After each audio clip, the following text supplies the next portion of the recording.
Right now আমরা এখন মালয়েশিয়ার কুয়ালালামপুরে আছি এবং কুয়ালালামপুরের সেন্ট্রাল পয়েন্টে দেখাচ্ছে বাংলাদেশি স্টুডেন্টদের প্রোটেস্ট।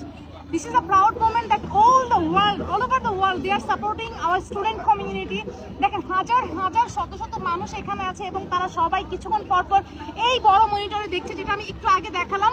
ঠিক 3 থেকে 4 মিনিট পর পর আমাদের স্টুডেন্ট যেই মুভমেন্ট চলছে আমাদের অধিকার আদায়ের জন্য, আমাদের ছাত্র ভাইরা যেভাবে আমাদেরকে সাপোর্ট করছেন এবং যেভাবে তারা রক্তাক্ত হচ্ছেন, সবকিছু কিন্তু এই মনিটরে কিছুক্ষণ পর পর বিভিন্ন ছবির মাধ্যমে দেখানো হচ্ছে। এবং কুয়ালালামপুর স্টুডেন্ট কমিউনিটি তারা কিন্তু আজকে সাকসেসফুলি বেশ কয়েক জায়গায় মুভমেন্ট করেছে এবং তারা খুব শান্তিপূর্ণভাবে মুভমেন্ট করেছে। এবং আমার মনে হয় যে ইন্টারন্যাশনাল কভারেজ আমাদের আরো বেশি দরকার। এখানে কিন্তু এই মানুষগুলো কিছুক্ষণ পর পর জড়ো হচ্ছে এবং কিছুক্ষণ পর পরে ঠিক এই মনিটরটাই দেখানো হচ্ছে, যেটা আমি ফার্স্ট ফুটেজে দেখিয়েছি।